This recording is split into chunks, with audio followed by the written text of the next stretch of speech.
Hi everybody, I'm here today to demystify the changing of the sewage tanks. I'm here to say if I can do it, anybody can do it. So a lot of people think it sounds really gross or like it's, they're not gonna be able to do it, and it's so easy, and I'm going to show you how to do it using layman's terms because I don't know a lot about cars or vehicles and I don't know all the correct verbiage. But hopefully that'll make it easier for some of you with step-by-step instructions. So if you see anything in the video that you don't agree with or if you have comments about, please leave them in the comments section. I appreciate any feedback, good or bad, but please be gentle. And hopefully this will help you out.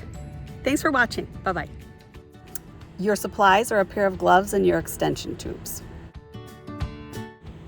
So the first thing you do is you lift up your step and pull out that little crank so that you can keep it open. So you, after you lift up your step there, so you can see underneath here where this little tank is, you want to unscrew this part. Now sometimes there's a string attached to that, but mine broke off. But if you tie this tight enough, you shouldn't worry about it slipping off. So you unscrew this. Once you've unscrewed that, then you take this part right here, which can sometimes be kind of hard to get off, and just pull it open like that. And then when you pull this out, you're going to get some leakage, just a little bit. It's fine. You have to pull this out and then take off the top lid, which I'll show you in a second. So now you just unscrew the top off of this tube.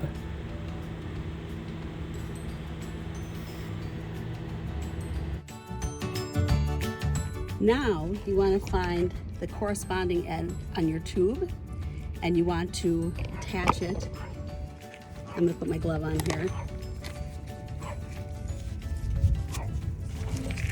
to the end of the one that's on the van. So just snap it on like that. Now you can see that I have the tube is attached. I've got two, so it's long. I bought two extensions, so that it's long enough to reach the hole where the garbage goes, where the waste goes. So you put the end of your tube in there. It's not a perfect fit. You just have to set it in there like that and keep this on top of it. That lends some weight to it so that when the water comes gushing through, sometimes I even hold this so that the tube doesn't spring out.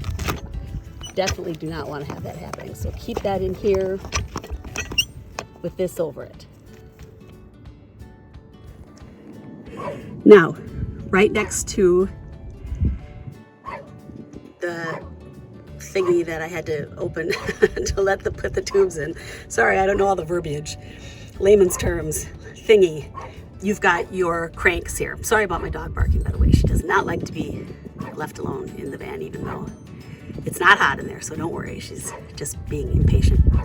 So the first thing you want to do, if you pull these, they're going to let the water start coming through. So you always want to start with your bottom one, the black one, because that's your black water.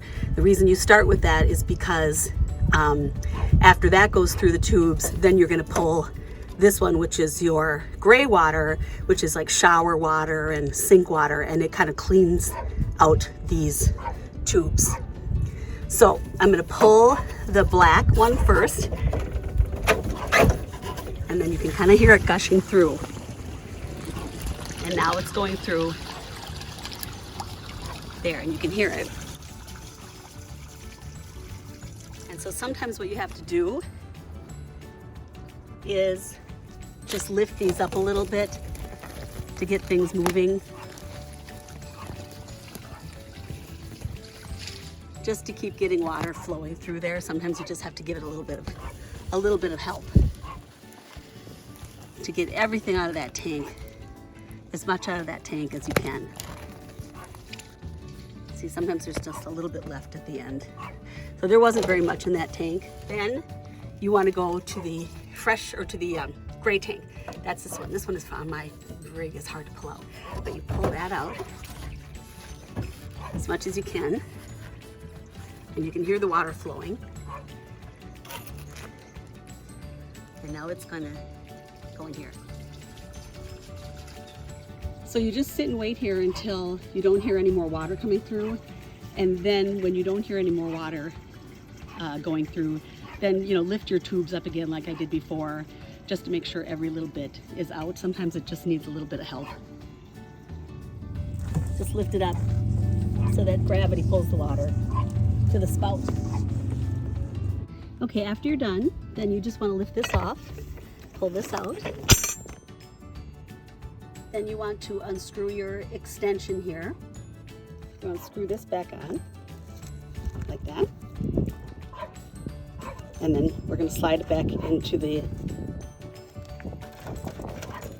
its spot here. It might leak a little bit here, and that's okay. Stick this in here, and you want to put this back on top of this, which takes me a couple minutes, so I'm going to do that separately. Okay, and you turn this all the way to the right. Make sure you get it really tight so that it doesn't open up and water squirts out. Then you want to make sure that you push in your levers. So you have to push really hard. As you can see me doing that. That's the white one, or the gray water, and then you push the black one in. Make sure they're all the way in. So now you've got your levers pushed in. This is all shut, and then you just want to shut your stair step and put that down. So there's usually a water pump at a dump station, usually. And if there is, I always rinse out my tubes here. And then I also take the opportunity to fill my freshwater tank. And in my case, I have a 2002 Roadtrek Versatile 190, and the tank is back here. And then I'm not going to run the water right now, but you take your hose and just put it right in there and run the water until it's full. And in my case, you know it's full because the water starts to overflow and hit the pavement underneath the vehicle. I hope this information was helpful. I'm sorry that Vivian barked through the whole video, but she's so cute. I know you've already forgiven her, just like I have. Thanks again.